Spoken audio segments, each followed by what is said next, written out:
Hey everybody, welcome in to this special episode where we're lucky enough to have the lovely, obviously we've got the lovely Taylor Hamby here, but special guest is Monette, I nearly said Monet, Monette Bebow-Reinhard, and she is, for those of you who do not know, she is an author.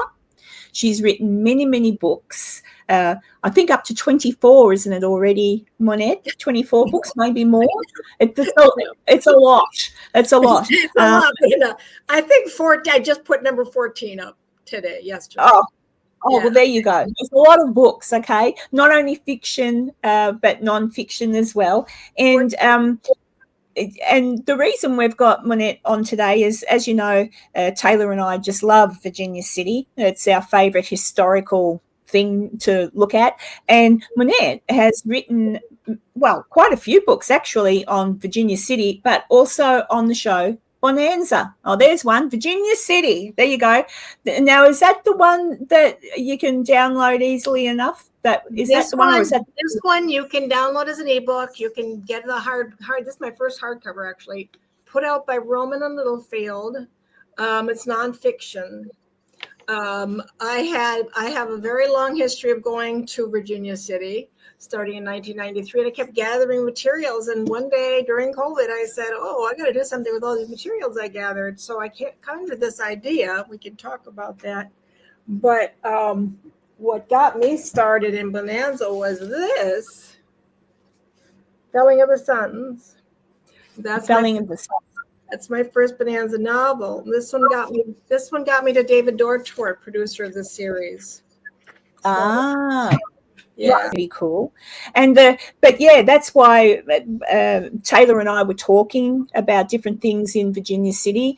We were talking about Lucius Beebe and maybe an apparent connection to Bonanza and how it got started. But I was just fascinated to get you on and talk to you, because obviously with your background in your bachelor, isn't it, in history? Is that what it is? Master's in history. Masters. Yeah, I got my bachelor's in Green Bay, but I thought, I don't know how to research good enough. They didn't teach me, so I went on for my master's in Eau Claire, Wisconsin. Yep. Yeah. So compared to you, I suppose both Taylor and I are novice, because you've got a master's. We've just got an interest. Although Taylor's even better than me, because at least she's got her journalistic background, which gives her way. She's got a wonderful job too, where she's learning every day. Absolutely. Yeah. At Fourth Ward School. So but all right. So I guess, Taylor, do you have anything you want to ask Monette to talk about specifically, or should we just talk about anything? Well, I'd love to hear. I'd love to hear about your initial encounter with David Dortort, as well as Monette and I met at the Fourth Ward School Museum, the History Museum in Virginia City, Nevada, and she did a book signing where I got my copy signed here, and I really enjoyed she also gave a talk at the museum, and I really loved hearing also about your first encounters with Bonanza and your childhood inspiration. I was 6 years old when the show started. Yeah, and I fell in love with the horses first, as a 6-year-old would. But I became really fascinated by Adam Cartwright. I think he reminded me of my father. And once he left the series, I started having a hard time watching it. It was like a family fell apart. And since I had enough tragedy in my life, I didn't need that in my life. My sister died when she was 4, and I was 6. Just before, during the show, actually, she died. So things like that, I did not want to see somebody leave the family. That really bothered me. But to skip ahead, the show went off the air in 1973, and I did not see Adam Cartwright again until 1989, 1990 when it got on cable, and I just fell in love with him all over again. Started writing short stories in 1992, and it helped me quit smoking. So I can credit Bonanza for saving my life. And in 1993, David Dortort came out with a new TV movie Bonanza the Return. And I thought, oh my gosh, I could get him to publish my novel, Filling in the Sun. So I wrote to him. And at the time, I was the head of a Bonanza fan list on Prodigy on the internet, just starting up the internet, and I got the first Bonanza fan page there. And so I wrote to David. I told him all this stuff. I'd saved my life when my dad died in 1967, and I quit smoking and all this stuff.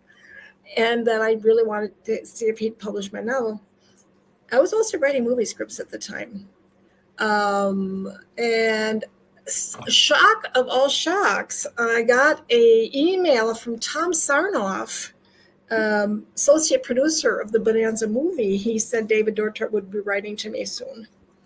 And that was I was just like screaming in front of my computer. So Tom Sarnoff got us involved in putting the retrospect together, asking for our favorite episodes of the series to put in the retrospect. And David wrote to me and he said, I'm sorry, but Stephen Calder has the exclusive rights to publish his books until 1995. I said, that's okay. That's okay. I'm writing a movie script based on your characters in The Return. You want to read it? And he said, well, no, not really, So I started marketing it. I started sending it around. And he wrote to me and he got mad at me. And he said, what are you doing? Well, actually what happened was I told him I was coming to LA in 96. And if he would like to talk about my script, I could stop in his house. He gave me his phone number, told me to call him when I got there. My brother lived in LA at the time. So I booked the trip, went to his house, and that's where he yelled at me. What are you doing shopping a movie script around? You don't have permission. Why are you doing things the hard way? And I go, well, I'm sorry, David, but what's the easy way? Nobody ever told me. So we became friends. And when Stephen Calder's contract ended, I got to put Filling up. And we stayed in touch ever since. He lost his eyesight and he wasn't able to read anymore and he wasn't able to hear me on the phone. But during Ponderosa, we got to talking a lot about the Ponderosa series, which was totally fun. And I got 2 scripts to the producer for that, but they didn't have a second season. So, but anyway, yeah. And then David talked me through Mystic Fire. My second book has Lincoln in it. It's a Civil War bonanza, and David loved how I captured Lincoln. Now, if I hadn't gotten my master's in history, I don't think I would have done as well. But this is more of an epic saga. So that's where your love of Bonanza came from. Much like me, I was only a little girl when it was on television. I think. Well, back when I was 6 years old, there was only one TV. You watched what your parents watched. Mm-hmm. It's black and white. And my dad loved Westerns. So, I didn't like Gunsmoke. I didn't like the other stuff he watched, but Bonanza was a family. It was family. It was.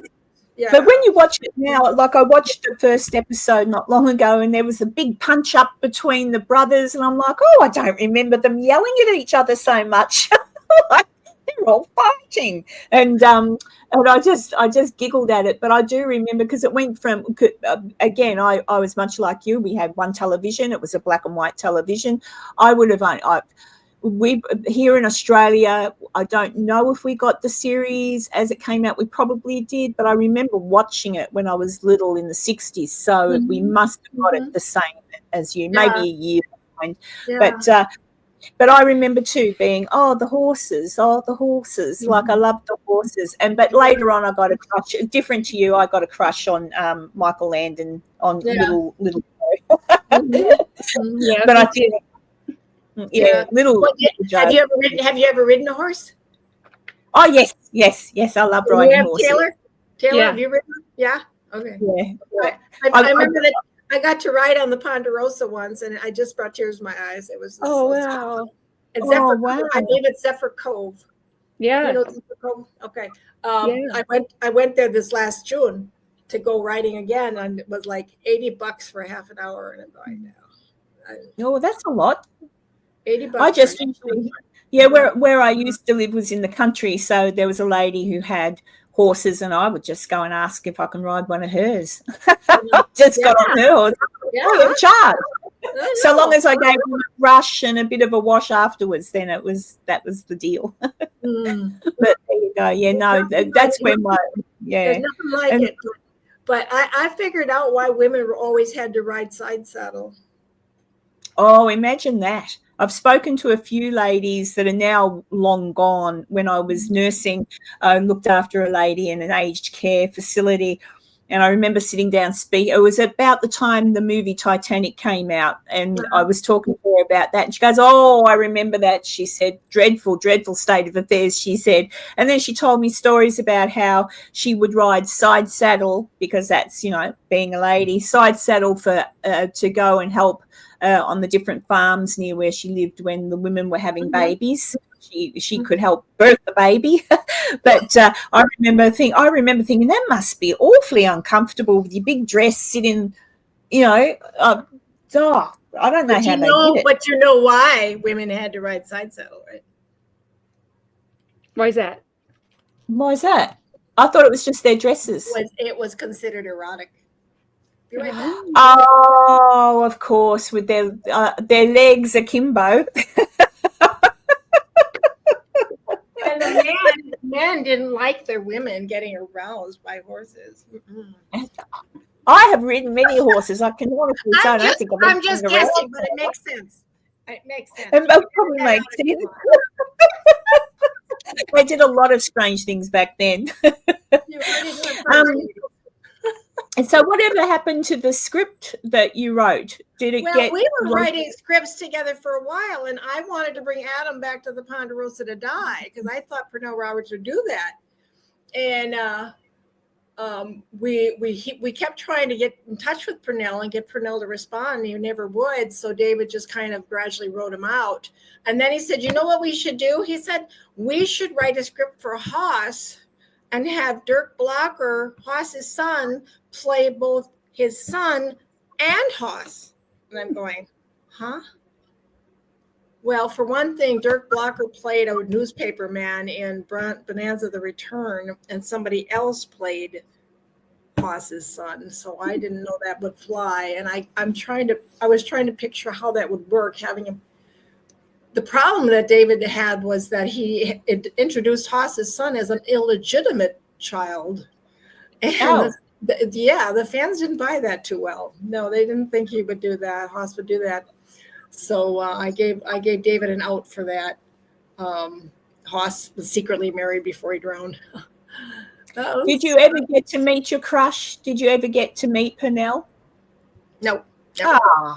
Nope, never. I wrote him I don't know how many times, and not a word. I said I would send him a copy of my book. In fact, I might have sent him a copy. I went to his house. I was too cowardly to knock on the door. I know other people have done that. I couldn't do it. I just couldn't do it. No, in fact, when he died, I didn't even know he was sick. I had no clue. I was pretty much out of the loop at the time, I guess. My father-in-law had also died recently, so it was kind of like one of those times. Yeah. But anyway, that's sad. But meeting David was just wonderful. I mean, it was a wonderful, wonderful man. Yeah, what a special experience you got to, especially since Bonanza was so important to you in your formative years, and then saved your life. And then I get to become a part of the family. That's incredible. Kind of, sort of. Anyway. Yeah, I know. Yeah, that'd be sort of akin if Taylor met some long lost relative of Lucius Beebe or Clegg and got to like a melding. For me, it's just going to Virginia City when I can. I feel quite at home at Virginia City. It is interesting. I'm sure people are watching that loved Bonanza. I can't imagine anyone who didn't like Bonanza, but there might have been some. But just the opening scene where the map burns, and then the music, like they really got that down perfectly, because that was everyone knew. Yeah, everyone knows. I'm sorry? No, go ahead. No, I thought I was okay. The wonderfully creative thing he did, though, was have 3 sons from 3 different mothers. I mean, can you imagine? And that's what gave them so many storylines. You know, I mean, and I could think of something like that. That's just wonderful. You know. And I asked him about the horses. I said, "You've got 4 horses with personalities. Did you do that on purpose?" And he said, "Yeah, I had to have 4 horses with personalities too." So I thought that was. Yeah. Well, a lot of the old shows back then, or maybe not so much Gunsmoke or anything, but like, what was it? Who had Silver the horse? Hi ho, Silver. The Lone Ranger. Like his horse had a personality. A lot of the horses, Mr. Ed, but a lot of shows though they were just a bunch of brown horses. A lot of shows they didn't focus. No, so a lot of the shows, like a lot of the old that. Smoke was being one of them. It was just the horses come in, but some had personality. What when you wrote the books and all that sort of thing, and then you got to meet David and everything, I guess that was a dream come true. But going back before that, was it what really got your interest in searching out history? Why history? Like, why was history a love for you? I started writing just for fun, and then I had a dream about a vampire. And he was really cool, and I started researching him. I started researching Greek because he was Greek. So I started researching Greek mythology and vampirism, and there's a lot there. I want to go to Santorini Island one of these days. That's where the Greek vampire was supposedly born. But I went to Crete, and I met my vampire on Crete. Anyway, so once I started researching that, and I'm putting all these short stories together with my vampire, I'm developing this lovely history. Well, I almost got that first book published by Llewellyn Publishers. I kind of was a little too impatient with them. They gave up on me, but I'm still working on that series anyway. I decided to go back to college. I got a year in when I was 18 to study drama. I'm an actress too. And I quit after a year because the drama coach was a sex pervert. Anyway, I went back to college to get my bachelor's when I was 49, 40 something, I don't know. And I was going to major in communication and just become a better writer. Well, I took a history class for fun because I was working on the Greek vampire, and the professor said, "You need to be a historian." I started working my Uncle Henry's story at this time. My Uncle Henry was in the Civil War and the Indian Wars, and I started working on his story. So I guess that just kind of naturally evolved into a history degree. And I love putting puzzles together, pieces of history, like a puzzle. It sure is. Getting more of a picture puzzle you find, you get more of a I'm a beginner at it all. Only really been looking. I mean, I've always loved history, but so far as the puzzles, I think once I visited Virginia City and fell in love with Virginia City and wanted to learn more and more and more. Like I was drawn there. Well, I wouldn't say I was drawn there. I was drawn there for a different reason. But once I was there and heard all the ghost stories, Virginia City, the most haunted story. And once I looked into all the ghost stories and realised, they're all a load of rubbish. It's all a load of BS. But having said Taylor, that's not true, is it? They're all real stories. I guess I'm obligated to say that. Let's just say that legends are a part of Virginia City's history. Absolutely, the legends are, yeah. So, but that's when and Taylor knows this. That's when I started to look at things like the Mackey Mansion. I was fascinated by that, and then I looked into who Mr. Mackey was and Mrs. Mackey, and like that. So that would be a book in itself. That'd be a 12-part miniseries. Well, there is a book on him. Yeah, there's a good one here. There is a book on him by a Crouch guy. What was the name of that? Now I can't remember. Isn't it just Bonanza King? Yeah, Bonanza King. That's it. Bonanza King. Yes, I've heard of that book. Yeah, he's. Yeah. So that's. I used a bit of that, and we should really mention Joe Curtis here, right, Taylor? Oh, Joe's gorgeous. I haven't met him yet, but he's written to me a few times, and Taylor talks to him all the time. Joe Curtis. Yeah. Well, he better be keeping notebooks and verbal things, and whoever his trove of treasure better be going to somebody on his passing that's going to utilize it correctly and not stick it in a cupboard somewhere, because I'm looking forward to going back to Virginia City as soon as I can, as soon as I save the money for the airfare, as soon as I can, because I want to meet Joe and Taylor and I. This coming September, they're having a Bonanza convention in Carson City. Carson City. They're making that their home base, Carson City. But next September, I'm supposed to go, but I don't know if I can afford it. 14 books, I don't make any money. But that would be a fun time. Don't go in June when I went. If you want to see Lake Tahoe, miserable trying to get up there. Just don't do it. Oh, because that's summer, isn't it? June is. Yes, it is just September. Everybody's back in school. It's still nice and warm. Perfect. That's true. Actually, September I could probably aim for properly and have the airfare, and by that time everything in America should be hopefully nice and settled, and everybody will be able to afford to buy. Canceling their trips here and going, good for you, stay away. I wouldn't want to be here. I just want to mention something real quick. You talk about ghosts. Right. I have ghosts in here. That's why it's called Mystic Fire. Cool. And I also have a storyline with Hoss and a ghost. I shouldn't say that because that's kind of giving part of it away. But I've got a lot of different things in this one. Felling of the Suns is got them all working together. Mystic Fire has them all separated in different storylines. So that's okay. Yeah, that's the difference with those. And so therefore for people watching, those two books are primarily around the characters, the boys. But the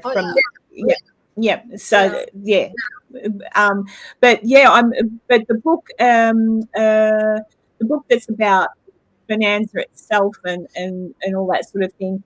I think everybody would have fun reading that because of how deeply you've gone into background and who you've been able to manage to speak to too, like David and I like the chapter on the Paiute War in the book. Did you read that one, Taylor? Because it really shows how well Bonanza captured the history of the Paiute War, and not just what was happening at the time, but what people knew about it afterward. They showed that in the episode. So it was really, which of course would have been actual, the actual happening would have been, but. Season 1 was just so chock full of really the kind of the high points of Virginia City's history. Obviously there was an artistic license taken with each, but especially season 1 is a really great dramatization of Virginia City's history. Right. Yeah. Season 1 was season 3 is my favorite, but season 1 is absolutely awesome. And you were talking, I think, Karen, about Rose Ferlata. I think that's the one you referred to as the first one. That's the one you saw recently, where Ben is like fire and brimstone and all that fun stuff, And Adam gets to kiss the girl, and he gets to, yell at her, and that's the first one.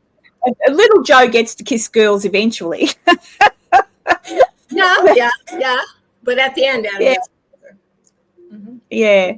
Oh, he always goes. Yeah, I must admit, I was disappointed when his character left Bonanza as well. I remember that. I was like, but I still had a crush on Little Joe, so it didn't matter. Yeah. Little Joe was there.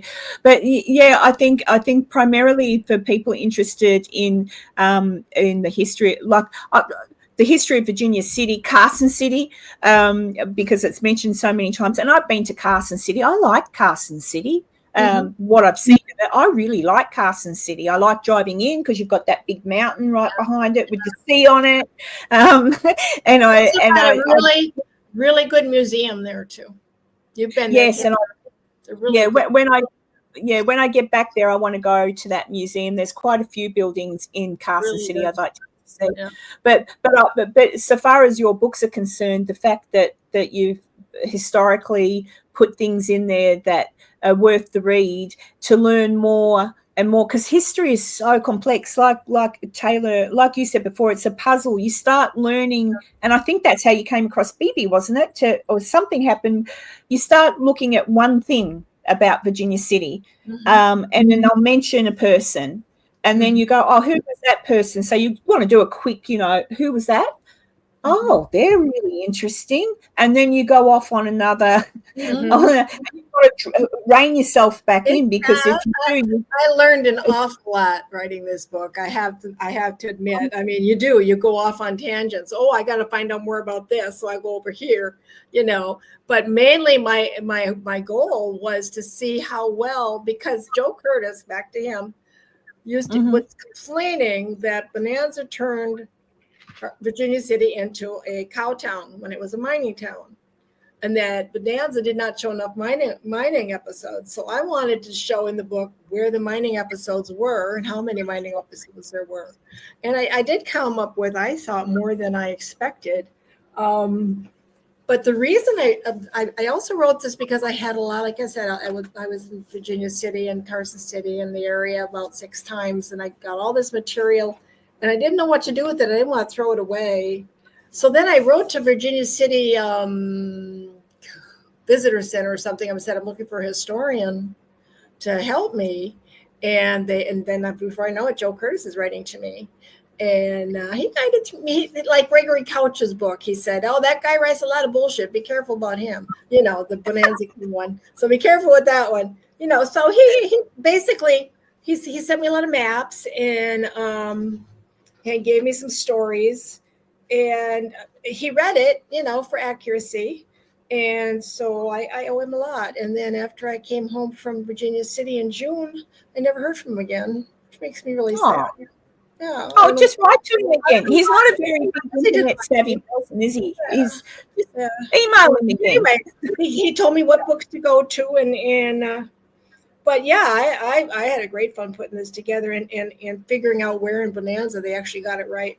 So that was totally fun. And then that led to more things I could uncover when I found out what was right on Bonanza. So it was like in some ways, if someone took the time, I don't know, someone like me took the time, or you've already taken the time because you found them, but to say to somebody, go, which you have actually, your book says go to this episode about such and such, but it's although it's a television program, and yes, artistic license was taken.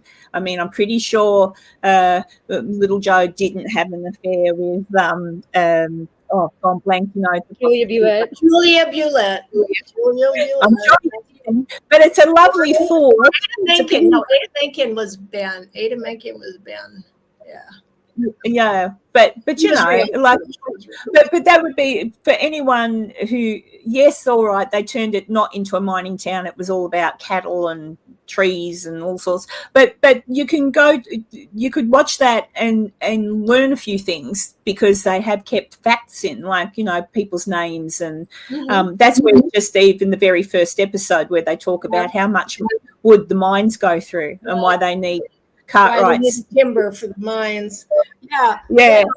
That, I used to think, and this is why I wrote the book too, I used to think that the Rose Filata was the very first episode in a timeline of episodes, that it was set in 1860, and it was not.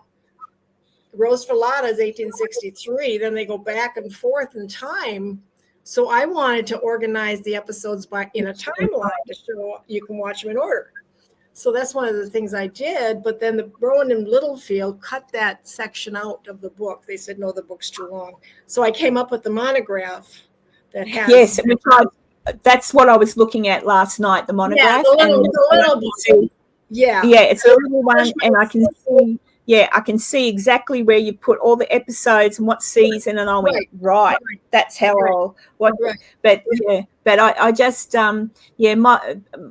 my love for Virginia City is huge. I can't quite understand. Maybe it's got something to do with the fact I loved Bonanza and didn't realize. I kind of did, to be honest, until I went there. I didn't put it together. Does that make sense? I didn't put Virginia City, where I was going, together with Bonanza. And then when I got there and I went to the Canvas Cafe, not Canvas Cafe, to the Cider House Cafe, and up on the walls they've got pictures, and I've gone, the penny dropped. And I went, oh,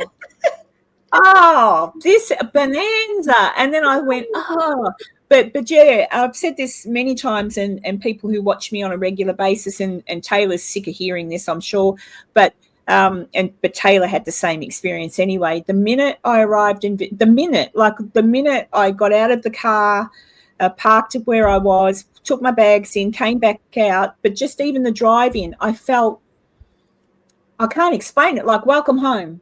Like that's how it feels, like welcome home. And then I got out and I walked down.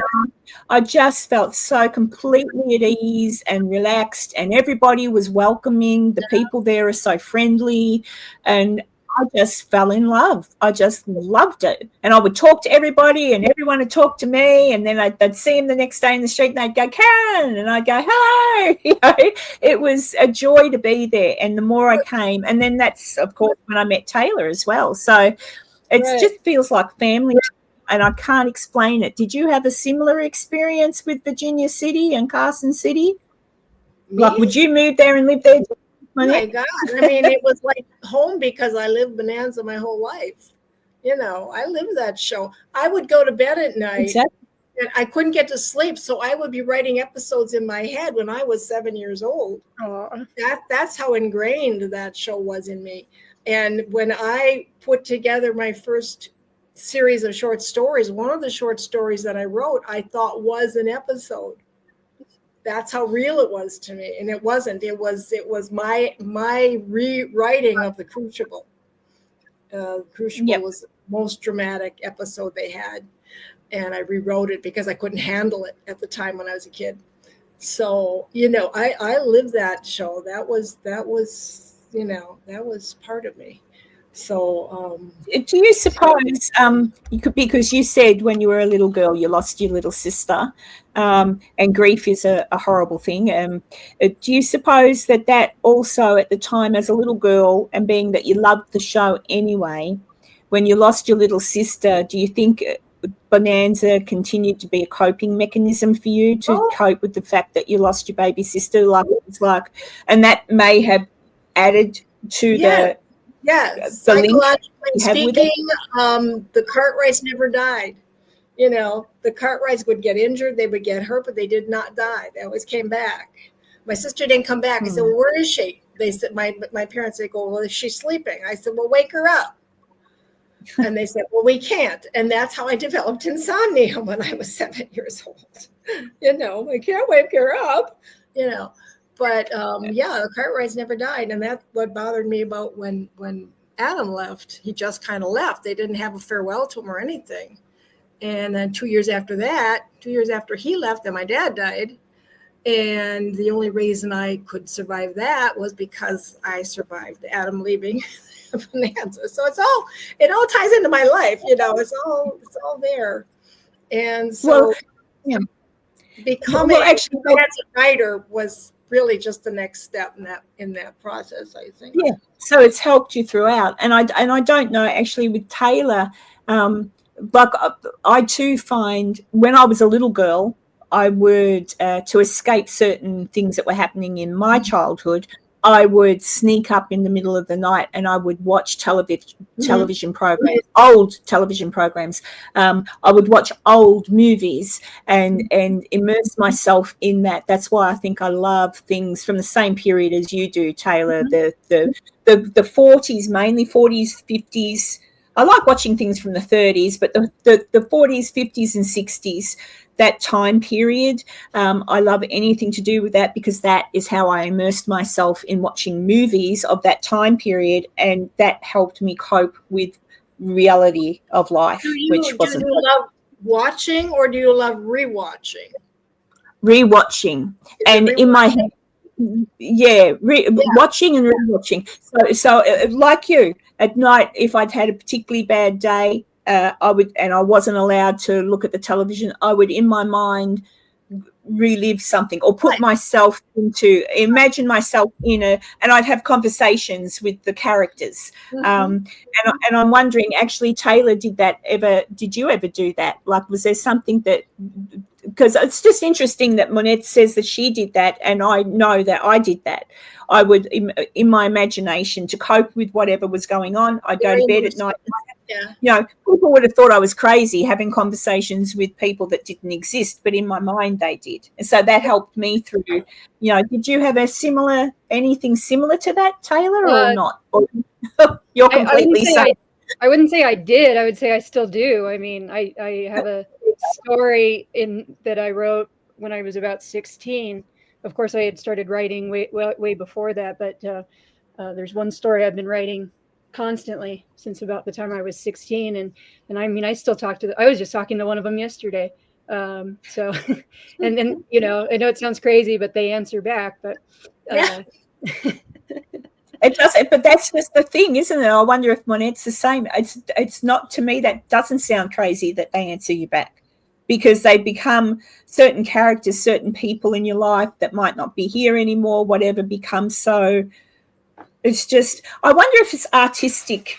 Like, I am an artistic person. Taylor, definitely. Monette, definitely. I wonder if it's just something about anyone who is artistically prone, that's just something we can create and do. It's a part of being a creative person. I think fandom itself has been growing rapidly ever since television was invented. You've got generations of kids that just are totally immersed in their fandoms. I mean, you see this Wicked now.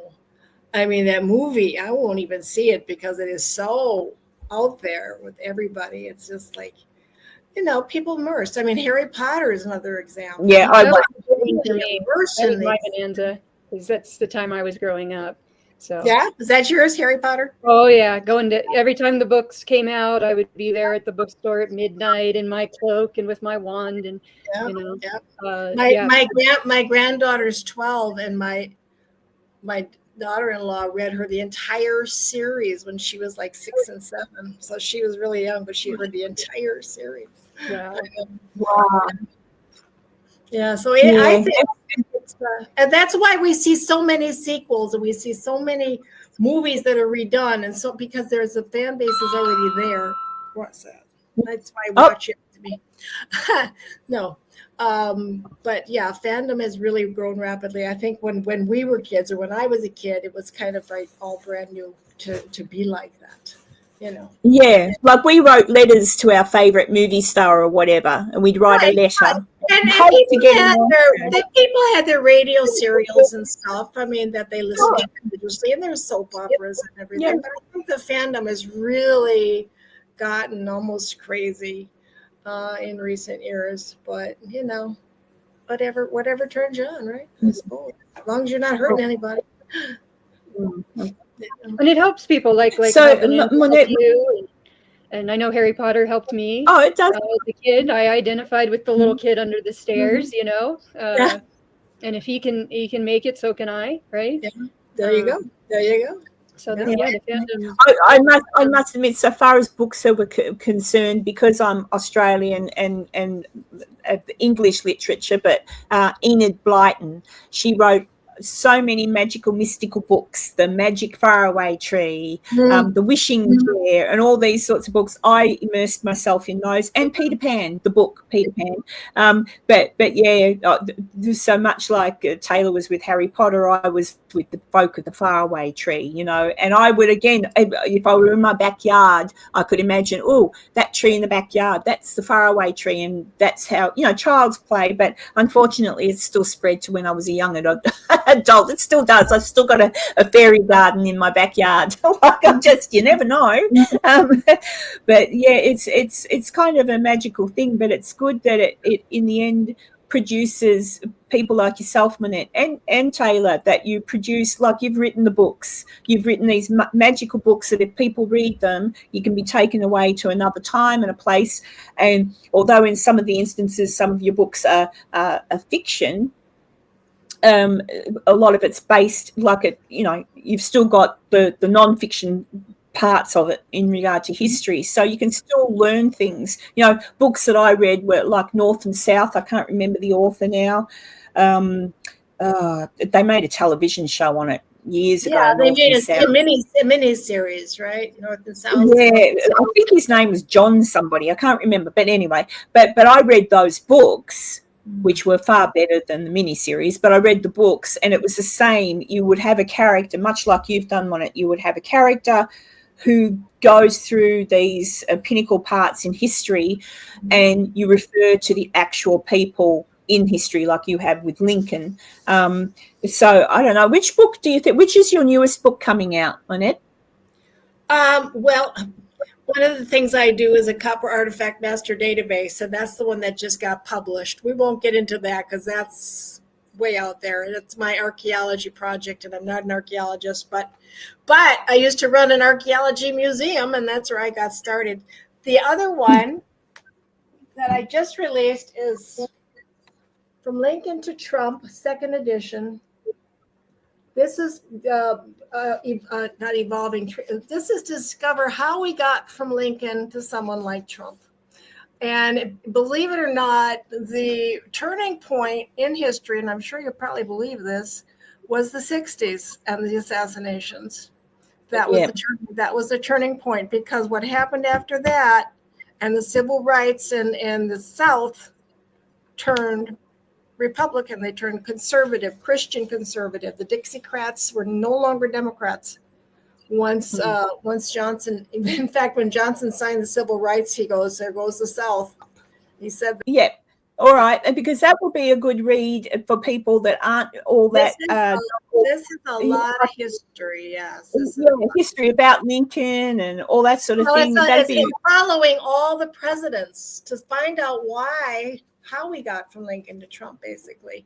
And you find out that Lincoln was actually pretty pro-business, and the GOP really kind of stayed pro-business all the way through. So they really didn't, they got, of course, worse and worse. But I don't blame the Republicans for killing, although Nixon might have had a hand in the assassinations. Nixon might have. The mob might have. And that stuff's in here. Ford, being on the Warren Commission, was hiding a lot. He was hiding a lot of stuff. Ford was hiding a lot of stuff.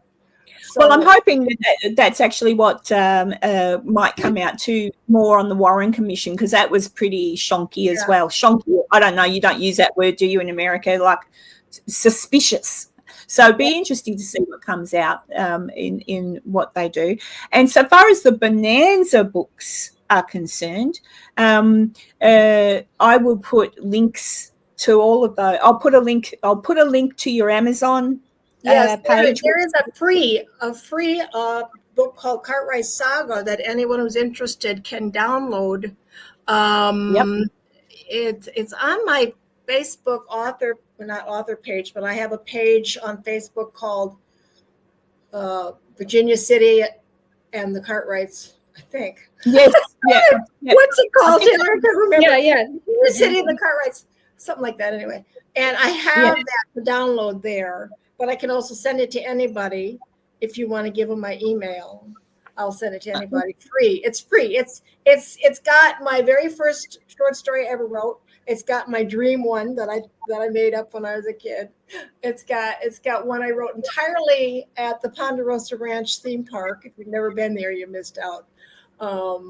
Is it still there at the theme park, or did they close that down? It closed in 2005, but I have a video of when it was operating back in 1990. I have a video. It's so much fun because it was fully operational when I was there the first time. I've seen the ranch. I've seen someone went to visit. The ranch is still there, I think, unless that's in a different spot now. But somebody the ranch theme park, the ranch house that was built there, it was moved. I heard was going to be torn down, so I'm not sure what the status is.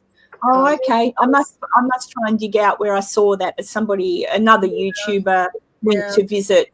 There's probably a few people who built a Ponderosa, but it looked like a Ponderosa when you walk in. It looked like it with the big fireplace.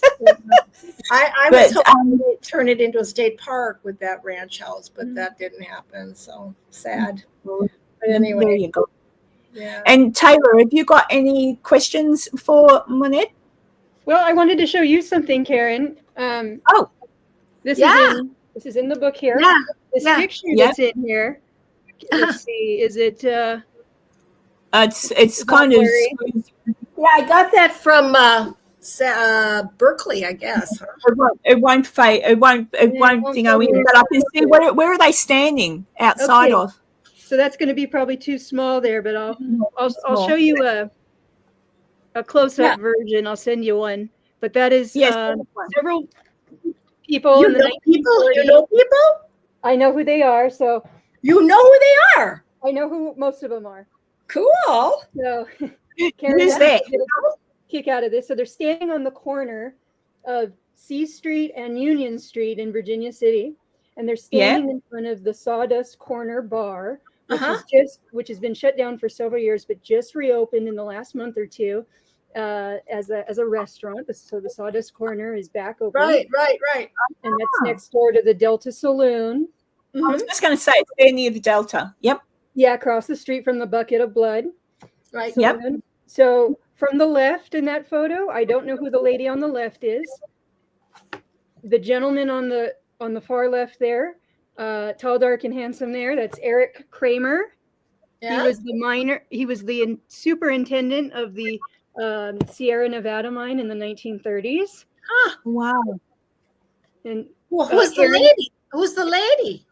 I don't know the lady on the left. And then you've got two little kids that are sort of standing behind Eric there. And one with his back facing us is a young Peter Kramer, one of Virginia City's famous musicians who went on to be the singer of Sock with Camel in the 1960s. And then you skip forward, and there's a lady in black where you just see the back of her, and I don't know who that is. And there's a gal in jeans holding a jacket over her arm. That's Zure Andrus, and she was a amazing artist. She's Peter Kramer, the little boy's mom, and she was married to Eric Kramer. And then standing next to Zure is Louis Siegrist. Now, I don't believe he ever lived in Virginia City proper, but he spent a lot of time here. He was a famous artist who lived in the Bay Area mostly, but did come out here quite a bit.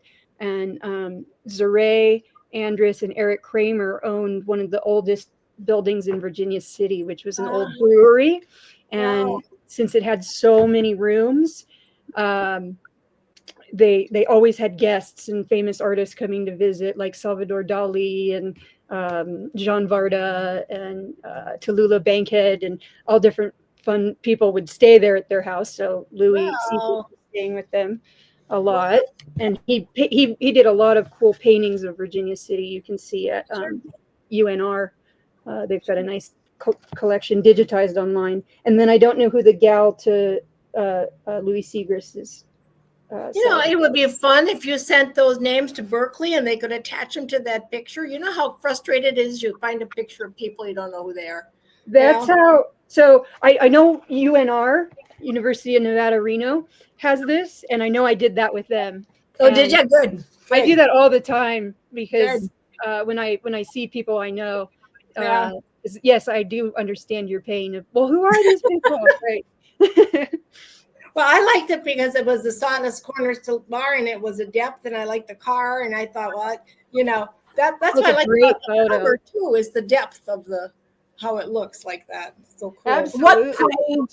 What page in the book is that on? That is on page 229. Yep, 229. And I like that you point out, Monette, that in the caption here, you might be able to make out the sign, "See the famous suicide table." So the suicide table is famously that was always in the Delta. Yeah, that's in that little at the Sawdust Corner before it was at the Delta. It was in the 40s, as you see here. So it was there before the Delta. Yeah, but it's really hard to read. See the famous suicide table. That's why I wrote that down. Yeah, it's next to the big white Virginia City. That's a little known fact. Yeah. I'll look that up later. That picture, but little Peter. It's fun because Bonanza always referred to the bucket of blood. Well, there was no bucket of blood when Virginia City was, in its heyday. That came along, and what Bonanza did, it was trying to promote tourism there. That's what it was doing. Yeah.